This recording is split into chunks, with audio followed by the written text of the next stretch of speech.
Waktu tidak memberi kesempatan untuk mengulang, tapi waktu memberi kesempatan untuk berubah. Kembali lagi bersama saya Stephen. Seperti biasa jangan lupa siapkan apa? Ya tentunya kopi dan Nutbray untuk menemani kalian dalam menonton alur cerita film ini. Selamat menyaksikan dan celepot!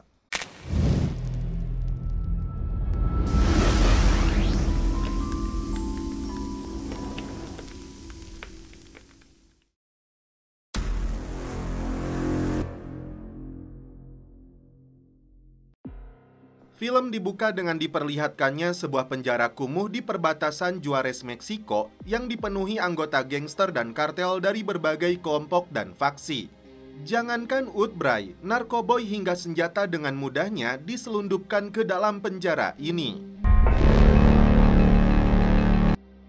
Selanjutnya, diperlihatkan aktor utama dalam film ini yang bernama Juan Olvera dan istrinya Helena yang tak lama lagi akan melahirkan. Juan berprofesi sebagai pengacara hak asasi manusia yang berencana menemui korban yang saat ini mendekam di dalam penjara.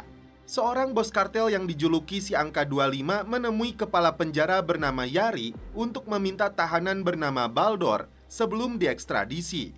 Dia mengingatkan agar Kalanko menyerahkan sang akuntan itu tanpa basa-basi. Yari pun setuju asalkan hindari jalur perkotaan saat membawanya. Singkat cerita, Juan berangkat menggunakan bis menuju penjara. Sebelum masuk, Juan menyempatkan diri membeli makanan dan minuman. Saat itulah, stasiun televisi memberitakan rencana ekstradisi untuk Gustavo Aguilar alias Baldor. Bukan akuntan biasa, ternyata tokoh kuncu yang menangani keuangannya kartel Meksiko. Dan inilah sosok Baldor yang bebas menggunakan laptop dan sel VIP meski di dalam penjara. Dan inilah sosok penguasa penjara, bos gangster dari blok kumuh bernama Kalanko. Dari balik sepatunya, dia menyembunyikan sebuah ponsel. Yari menugaskan Kalanko untuk memulai aksinya. Kalanko berjanji akan menyerahkan Baldor dalam 20 menit ke depan. Kembali ke Juan yang mengaku sebagai pengacara HAM untuk menemui sepupunya yang bernama Flavio Gonzalez dengan julukan Sang Bom. Meski sudah menunjukkan dokumennya, petugas tidak bisa mengizinkan Juan masuk sebelum ada persetujuan dari atasan mereka. Esperar. Setelah mendapat persetujuan dari kolonel, akhirnya Juan diizinkan untuk masuk. Dari mulai ponsel, sabuk, hingga uang koin terlebih dulu diamankan petugas. Meski faktanya di dalam penjara ini banyak senjata tajam yang diselundupkan. Acompáñame. Di waktu yang sama, Kalanko dan anak buahnya menggelar ritual terlebih dulu dengan menyembelih seekor ayam. Petugas sipir yang memandu Juan menyebut penjara ini dunia luar. Ada dua kubu gangster yang berkuasa. Mereka disebut Divisi Utara dan sisi lainnya Monstros. Kedua kelompok gangster ini dalam status perang. Untuk menghindari konflik, sipir memisahkan wilayah keduanya. Masalah lainnya adalah populasi tahanan 2 kali lipat dari kapasitas penjara. Karena sel sudah tidak muat, lorong penjara pun digunakan. Ternyata ada beberapa lokasi di dalam penjara ini yang tidak boleh dimasuki petugas. Disinilah mereka menyembunyikan persenjataan. Waktu berkunjung pun diatur dan dibatasi. Contohnya sekarang, giliran kerabatnya Monstros, dan 2 jam berikutnya giliran Divisi Utara. Akhirnya, Juan bertemu dengan Flavio yang ternyata seorang pria gemulai. Disinilah keseruan film ini akan dimulai ketika Kalanko mengajak anak buahnya untuk mulai beraksi.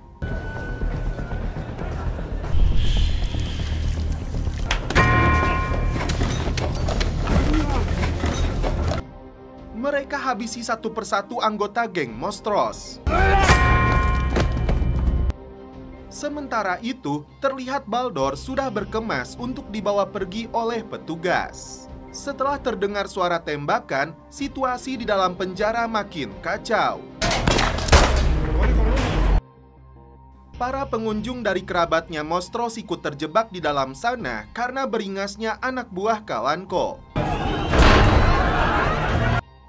Kepala sipir alias si kolonel menugaskan anak buahnya untuk waspada dan melakukan prosedur keamanan. Tapi anehnya dia tersenyum seakan ini bagian dari rencananya. Juan berusaha keluar dari penjara ini dengan bantuan petugas. Begitupun dengan si Baldor. Tapi karena kerusuhan meluas dan sulit untuk dikendalikan, Juan dan petugas wanita ini terjebak di dalam kantin. Baldor dibawa beberapa petugas khusus melalui jalur belakang. Di luar dugaan, ini yang terjadi. Ternyata Kalanko tidak menyerahkan Baldor sesuai kesepakatan, tapi langsung menyandranya. Alhasil, kolonel kesulitan menghubungi anak buahnya yang ternyata sudah terkapar tidak bernyawa. Para pedagang di luar penjara mulai melihat kepulan asap yang muncul dari dalam. Yari yang baru saja tiba mendapat laporan kelompok geng divisi utara menyandra keluarga Mostros. Juan yang terjebak di sana langsung bersembunyi. Mereka mengumpulkan para pengunjung dan petugas sipir dalam satu ruangan. Tiba-tiba, Juan melihat salah satu napi yang dibakar berlari ke arahnya. Kolonel dan Yari mulai panik karena ini tidak sesuai dengan rencana awal. Kalanko sudah menggila, sedangkan si 25 sampai saat ini belum menghubungi. Kolonel meminta izin kepala penjara ini untuk menyerbu mereka demi mengakhiri kerusuhan. Bos kartel 25 yang sedang menjemput putrinya marah kepada Yari karena Baldor sampai saat ini belum dibebaskan. Di hadapan seluruh anak buahnya, Kalanko mengajak mereka semua untuk melakukan perlawanan atas ketidakadilan yang mereka terima karena ditempatkan di lubang neraka yang penuh sesak. Jangankan mendapatkan obat-obatan dan fasilitas yang layak, untuk tidur pun mereka harus berdiri. Sudah cukup lama mereka diam dan sabar. Berbeda dengan tahanan yang satu ini dengan segala kemewahannya. Dari meja biliar, minuman keras hingga kunjungan plus-plus mudah didapatkan oleh kelompoknya Mostros.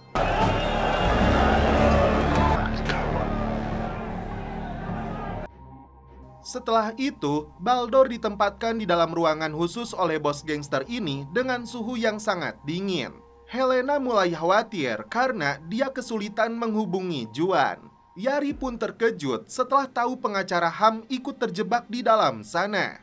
Untuk memalsukan identitasnya, Juan mengganti bajunya yang diambil dari seorang napi yang sudah mati.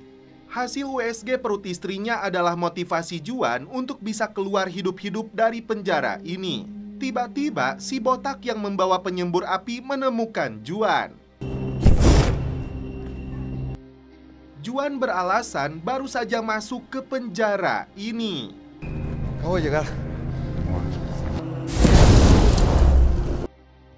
Juan akhirnya selamat setelah mengaku membunuh tetangganya. Tapi Juan diajak bergabung dengan kelompok utara untuk menghabisi anggota Mostros. Arrostizar monstruos. Kolonel langsung menurunkan pasukannya untuk membebaskan mereka yang disandra. Rápido, rápido, rápido. Vamos, vamos. Keseruan kembali dimulai. Rápido, rápido, rápido.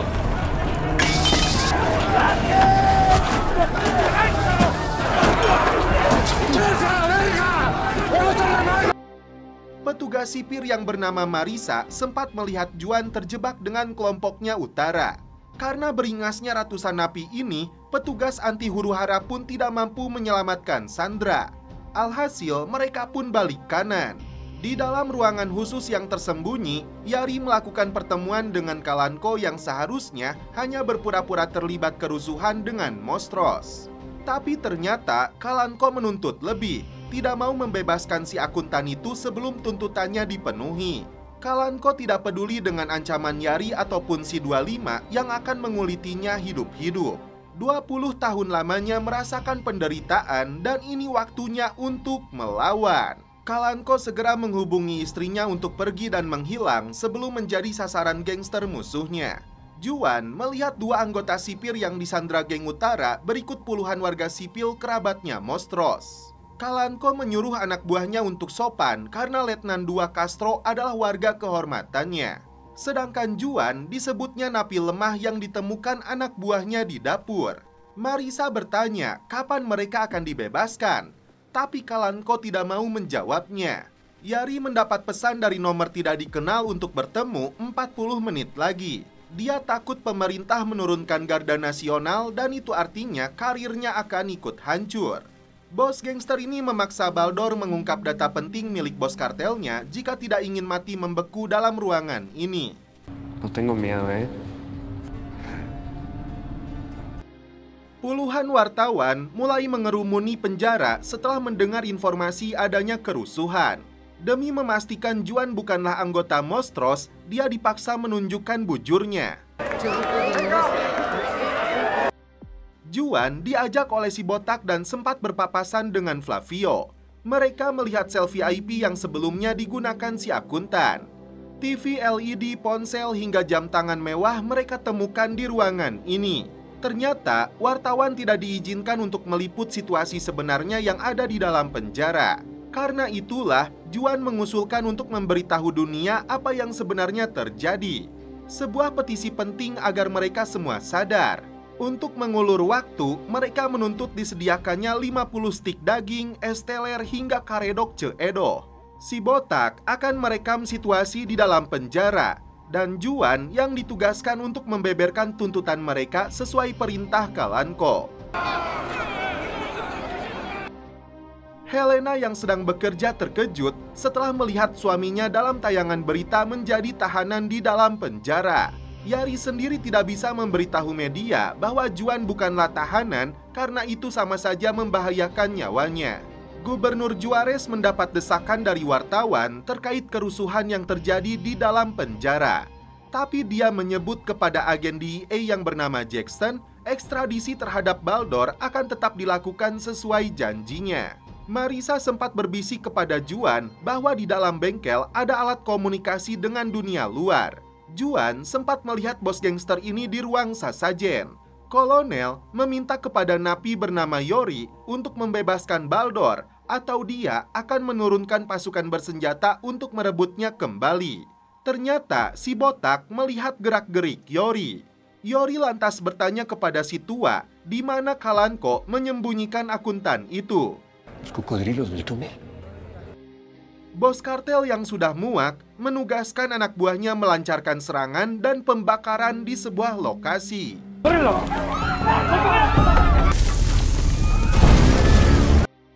Kalanko dan anak buahnya mulai marah karena tuntutan mereka belum dipenuhi. Mereka bermaksud membunuh warga sipil atau penjaga penjara, tapi Juan tidak setuju. ¿Pero qué crees? Lantas, dia menunjuk orang Amerika yang terjebak di sini untuk dijadikan ancaman kepada pemerintah. Kesempatan ini dimanfaatkan Juan mencari lubang untuk komunikasi dengan petugas di luar. Saat menemukan lubang tersebut, tiba-tiba Hola. Pinche abogado, ¿no? dia diciduk anak buahnya Kalanko. Juan hampir saja dilecehkan oleh si Karajo hingga ini yang terjadi.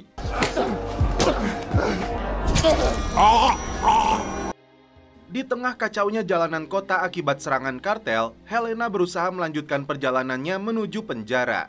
Gubernur sudah tidak peduli meski membahayakan tahanan yang akan diekstradisi. Dia mendesak Yari untuk segera menghentikan kerusuhan meski harus menggunakan kekerasan.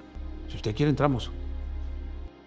Juan segera menyembunyikan jasadnya sebelum anggota geng utara yang lain kembali menciduknya.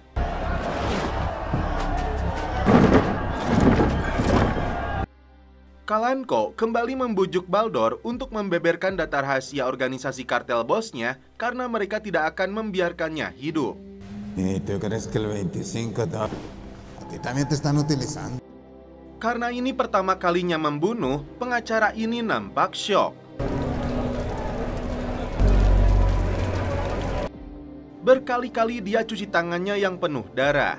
Lalu yang muncul dalam pikirannya adalah Helena dan anak dalam kandungannya. Karena itu, Juan harus bertahan. Helena sendiri baru saja tiba di penjara ratusan orang menunggu kabar keluarga mereka yang ada di dalam penjara. Ternyata, jenderal dari Garda Nasional menolak menurunkan pasukannya karena tingginya biaya politik. Gubernur didesak hanya mengerahkan pasukan polisi untuk memulihkan kembali situasi di jalanan dan di dalam penjara. Kalanko dan anak buahnya mulai mencari keberadaan Karajo yang tidak terlihat batang hidungnya.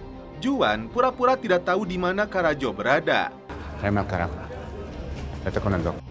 Sementara itu Yori akhirnya mengetahui bahwa si akuntan Baldor ditempatkan di sel 211. Helena mengaku sebagai istri dari Juan, pengacara HAM internasional yang terjebak di dalam penjara. Karena petugas ini mengaku tidak tahu, Helena mengancam akan membeberkannya kepada media. Akhirnya, dia melapor kepada atasannya. Marisa memberitahu Juan bahwa ruang gudang ada di atas sana tempat mereka menyembunyikan Baldor. Setelah melapor kepada kolonel, ternyata Helena disuruh pulang dengan alasan suaminya sedang membantu negosiasi dengan para perusuh. Tapi Helena tidak percaya. Anak buah Kalanko menelusuri setiap sudut sel untuk mencari keberadaan Karajo.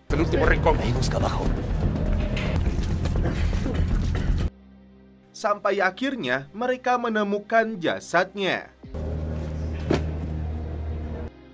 Yori terciduk oleh si Kalanko saat mendekati sel 211. Dia beralasan sedang mencari Karajo. Saat itu juga ponselnya langsung disita. Sementara itu, kelompok geng Mostros yang berada di blok lain mulai mempersiapkan persenjataan. Kalanko dan seluruh anak buahnya berlutut memberi penghormatan terakhir kepada Karajo.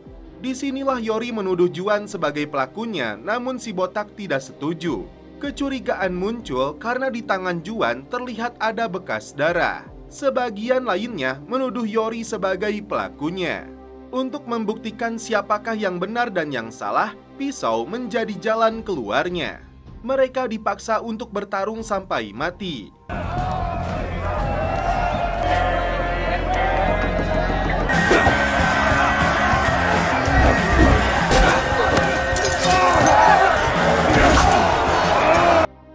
Juan sudah memenangkan pertarungan, tapi dia tidak mau membunuhnya.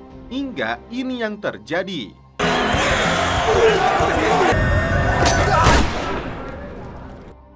Yori yang ternyata mata-mata sipir akhirnya tewas.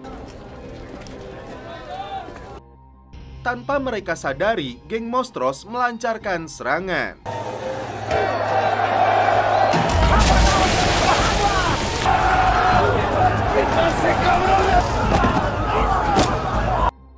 Perang antar gangster pun kembali terjadi.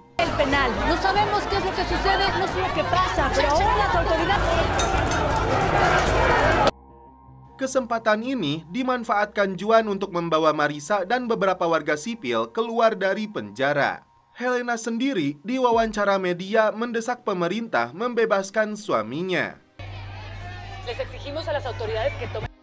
Melihat Juan sedang membawa dua anak buahnya, kolonel segera menjemput mereka dari pintu belakang. Salah satu napi yang berniat menyerang lebih dulu dilumpuhkan Juan. Dua petugas sipir itu berhasil keluar. Namun Juan dilarang oleh kolonel dengan alasan dia harus menemukan Baldor terlebih dulu. Setelah itu, Juan akan dikeluarkan karena Helena sudah menunggunya di luar sana. Untuk meredam emosi para perusuh, petugas penjara membeli 50 kg daging onta. Tampak adiknya Kalanko berjalan di tengah kekacauan, belum jelas kemana tujuannya. Kolonel Ramirez memberitahu kepala penjara bahwa dia sedang memanfaatkan Juan untuk menemukan lokasi Baldor disembunyikan. Jika identitasnya sampai bocor, itu artinya si pengacara tidak akan bisa keluar hidup-hidup. Terlihat si letnan dilarikan ke rumah sakit menggunakan ambulan. Sedangkan Marisa kembali melanjutkan tugasnya. Dia sempat melihat Helena di antara ratusan keluarga napi yang menunggu kejelasan nasib mereka. Helena tidak akan pergi meskipun Marisa menyuruhnya menunggu di rumah. Kembali ke Juan yang masuk ke ruangan sesajen. Seorang dokter berbaik hati menawarkan diri untuk menjahit luka yang Juan terima saat bertarung dengan Shiori. Marisa bertanya kepada kolonel kenapa Juan tidak ikut keluar bersamanya. Disinilah dia tahu atasannya memanfaatkan pengacara itu demi kepentingan segelintir orang. Saat mendapat perawatan, Juan mendapat informasi bahwa Baldor ditempatkan di dalam sel 211. Dokter ini terkejut karena Juan bertanya di mana sel 211 itu. Juan langsung ke bengkel untuk memberitahu Kolonel Ramirez bahwa Baldor masih hidup dan kini berada di sel 211. Karena kolonel menganggap sel itu tidak pernah ada, Juan harus mencari tahu di mana lokasinya. Baru setelah itu, Juan akan dibebaskan. Juan kembali tidak punya pilihan. Dia mendekati Kalanko untuk mendapatkan informasi penting yang dia butuhkan. Seluruh napi menggelar pesta setelah daging onta yang mereka minta akhirnya dikabulkan. Kalanko menghubungi bos kartel 25 yang bernama Josh Lewis yang ingin tahu apa sebenarnya yang diinginkan Kalanko. Karena tidak mau menyebutkan dengan spesifik, Lewis memintanya dengan baik-baik untuk menyerahkan Baldor atau dia akan menggunakan cara lain. Adik Kalanko yang sedang berkemas, tiba-tiba bel pintunya berbunyi. Karena situasi di luar penjara ikut memanas, Marisa segera melaporkannya kepada kolonel.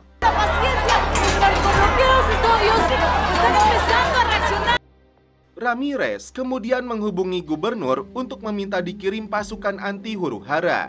Ternyata percakapan mereka didengar oleh tim DEA. Menilai gubernur itu terlalu banyak membuat kegaduhan. Kembali ke Kalanko yang menyuruh anak buahnya membagikan makanan kepada para tahanan lainnya karena bisa jadi ini makan malam terakhir untuk mereka. Diam-diam, Juan meminta bantuan si pria gemulai Flavio untuk mencari tahu di mana letak sel 211. Lagi-lagi, si dukunnya geng utara mengintai pergerakan Juan. Sementara itu, di luar gerbang penjara, seorang pria mencurigakan dengan kacamata hitamnya mengirim pesan bahwa paketnya telah tiba. Kalanko dan anak buahnya dikejutkan dengan jatuhnya jasad seseorang yang diikat dengan kain putih layaknya pocong.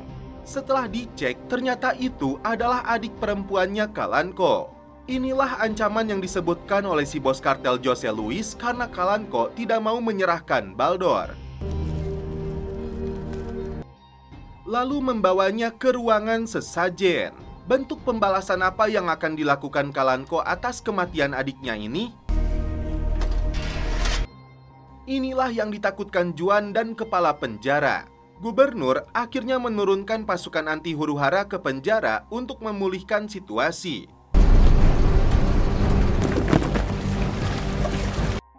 Kalanko terlihat mengajak anak buahnya ke sel 211 untuk menyeret si Baldor. Kerusuhan kini terjadi di luar penjara yang didominasi wanita, termasuk Helena yang terjebak di sana.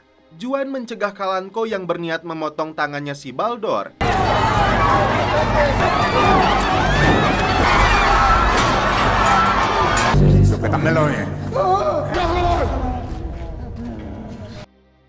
Dengan beralasan akuntan itu tidak akan berguna jika dia tewas. Namun ternyata bos gangster ini menyuruh Juan yang mengeksekusinya. Si puedes. Dale. No puedo. Dale, tú no me puedes engañar, cabrón. Karena terus mendapat provokasi, akhirnya ini yang terjadi. Un machetazo, cabrón. Dale, es un golpe.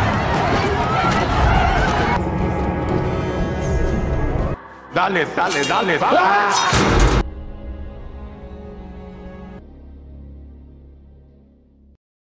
Dokter berusaha menyelamatkan nyawanya si Baldor setelah tangannya dipotong oleh Juan. Chinga, limpia aquí. Ya hemos perdido bastante como para abandonar a de cambio. No tengo el equipo, ocupo un soplete y un cuchillo. Begitupun dengan keluarga para tahanan yang mengalami luka-luka setelah pemerintah menurunkan pasukan anti huru-hara.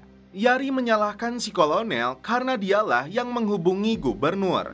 Begitupun dengan Helena yang tidak kuat berdiri karena ketubannya sudah pecah. Anehnya, tidak ada satupun tim medis yang langsung membantunya. Meskipun sudah menggunakan mesin las, pendarahan yang dialami Baldor tidak kunjung berhenti. Jika Baldor mati, Kalanko tidak memiliki alat lagi untuk negosiasi dengan pemerintah, dan itu artinya polisi tidak segan-segan untuk menyerbu penjara ini. Gubernur kembali melakukan pertemuan dengan seorang pria Meksiko bernama Javier dan agen DEA di dalam gereja. Gubernur dinilai telah gagal memulihkan keadaan, padahal dia sudah berjanji untuk mengekstradisi Baldor ke Amerika. Padahal masalah ini bisa berpengaruh besar terhadap rencana pencalonannya sebagai presiden. Jika gubernur mengizinkan Javier masuk ke dalam penjara, dia akan menyelesaikannya hari ini juga. Karena tidak punya pilihan, Kalanko meminta bantuan kepala penjara untuk menyelamatkan nyawa si Baldor.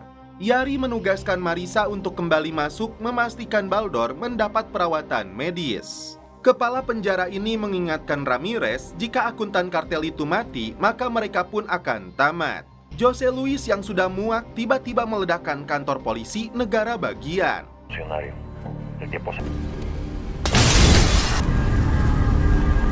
Gubernur yang terpojok dari berbagai sisi mengadu kepada neneknya karena dia merasa seperti tersapu ombak. Neneknya memberi dorongan motivasi karena sejak dia masih kecil sudah punya keberanian untuk memerintah ayahnya.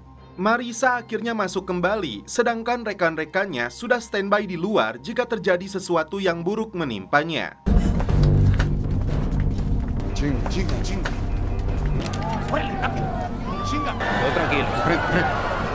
Di saat Baldor dibawa keluar untuk mendapat penanganan medis, tiba-tiba Juan melihat Helena membutuhkan pertolongan. ¿Qué estás haciendo? Acabó el camino. Por favor.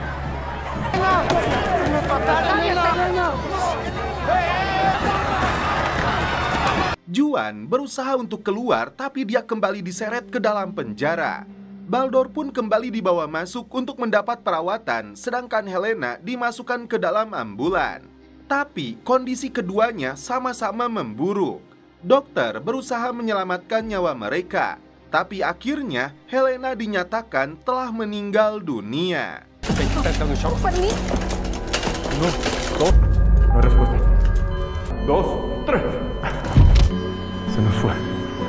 Kolonel Ramirez sepantasnya disalahkan atas kematiannya.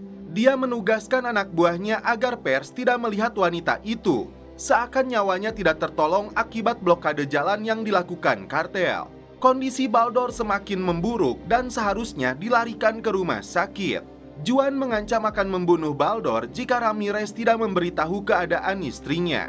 Ramirez berbohong dengan mengatakan kondisi Helena sudah stabil. Dígale al licenciado que su esposa está estable. Está muy grave. A lo mejor.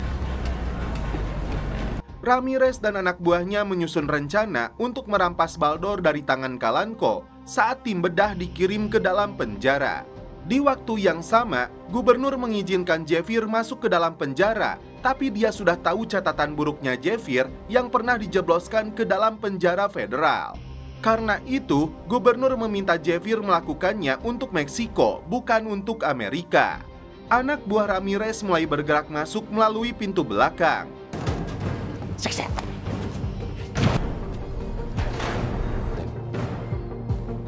Di luar dugaan, ini yang terjadi.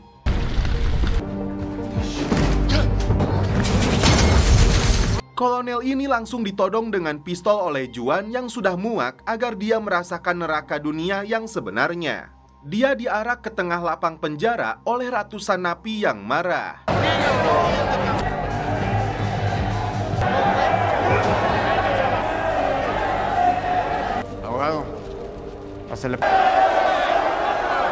Juan memaksanya menjawab bagaimana kondisi istrinya.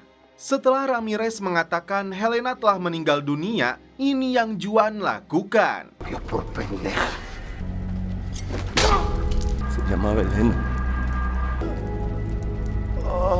Javier menyamar menjadi salah satu tim bedah yang didatangkan untuk menyelamatkan nyawanya Baldor. Juan tak kuasa menahan kesedihannya karena istri dan anaknya yang masih dalam kandungan kini pergi meninggalkannya. Terlihat petugas sudah standby di dekat jaringan listrik menunggu perintah. Setelah kolonelnya mampus, Yari buru-buru berkemas mengambil seluruh uang dan senjata yang dia simpan di dalam berangkasnya. Dia menyerahkan tongkat komando kepada letnannya dengan alasan akan menemui gubernur untuk menyelesaikan masalah ini. Tim medis masuk ke dalam penjara untuk segera melakukan tindak operasi terhadap Baldor. Tapi Marisa diam-diam berbisik kepada Juan bahwa mereka dikirim oleh gubernur untuk mengeluarkannya. Agar proses operasinya berjalan lancar, Javier meminta Kalanko mengeluarkan sebagian anak buahnya. Di lokasi yang berbeda, Jose Luis sedang mempersiapkan anak buahnya yang membawa persenjataan lengkap layaknya pasukan khusus untuk menyerbu penjara demi menyelamatkan akuntannya. Merasakan sesuatu yang buruk bakal terjadi, gubernur menugaskan kepala keamanannya untuk pergi ke penjara. Ternyata, si Jose dan anak buahnya mendapat lampu hijau dari Garda Nasional. Singkat cerita, operasi telah selesai dilakukan. Tapi Javier mengingatkan Kalanko kondisinya akan kembali memburuk jika Baldor tidak segera dikirim ke rumah sakit. Kalanko lantas bertanya kepada dukunnya, apakah ini artinya kita sudah selesai? Diam-diam, Javier mengirimkan pesan kepada timnya untuk melakukan pemadaman. Di waktu yang sama, Juan melihat koper milik Baldor di dalam sel 211. Javier dan timnya langsung mengeluarkan Baldor.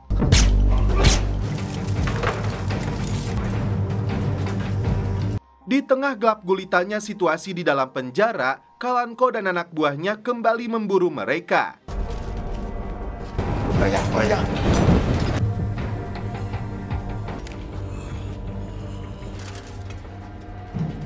Juan menyerahkan koper tersebut kepada Javier sebagai hadiah untuk gubernur. Entah apa alasannya, Juan tidak akan ikut keluar dari penjara ini. Padahal pasukan akan dikerahkan untuk menghabisi seluruh tahanan jika mereka mengetahui Baldor sudah tidak ada di sini. Mengaku ada yang harus diselesaikan, Juan akan tetap tinggal. Ternyata Kalanko ada di sana menyaksikan pengkhianatan yang dilakukan Juan. Javier akhirnya berhasil mengeluarkan Baldor. Saat itu juga dia menginformasikannya kepada gubernur. Javier lalu meminta maaf kepada agen DEA ini karena dia memilih negaranya. Karena operasi DEA di Meksiko dianggap ilegal, Javier menyuruh Shirley untuk segera berkemas. Javier melanjutkan perjalanan dengan menyeberangi sungai untuk menghilangkan jejak dengan melintasi perbatasan. Tampak tentara dari Garda Nasional yang berkomplot dengan kartel mencari keberadaannya. The Bureau will be forever grateful. You didn't go to Fallujah on your own account. Jose Luis dan anak buahnya yang kecolongan meminta persetujuan jenderal untuk memburu Kalanko. Sementara itu, si botak menemukan Marisa untuk dijadikan sandera. Jose Luis dan pasukannya yang bersenjata lengkap mulai bergerak masuk ke dalam penjara. Meski kehilangan Baldor, bos gangster ini tidak mau menyerah meski Juan sudah membujuknya. Dia dan seluruh anak buahnya memilih untuk berjuang hingga titik darah terakhir. Kalanko berharap Juan mau bergabung dengannya dalam melawan mereka yang telah merenggut nyawa adiknya. Apakah puncak perang antara kelompok gangster divisi utara melawan kelompok kartel monstros yang bersenjata lengkap akan segera terjadi? Este ya se cumplió. Entrando. No podemos rendirnos. Hazme ese pinche favor, que me está esperando.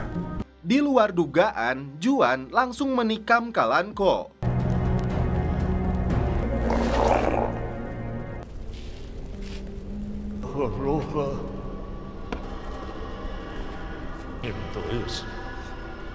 Juan terpaksa melakukan ini demi menyelamatkan nyawa ratusan tahanan lainnya.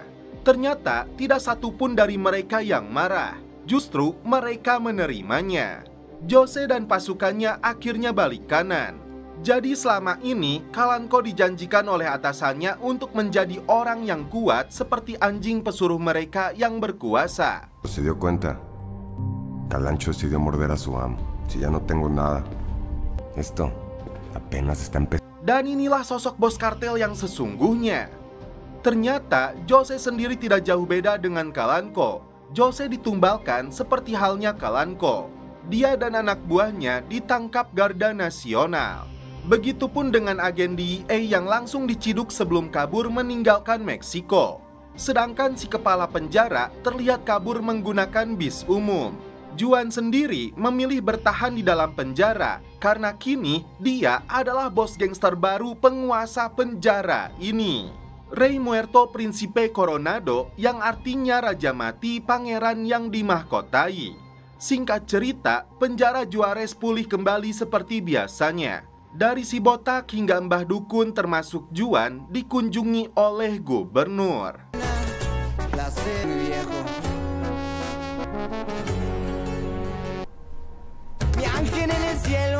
Dan setelah itu, film pun berakhir. Oke guys, terima kasih yang sudah menonton sampai episode terakhir ini. Salam percelepotan duniawi, keep enjoy.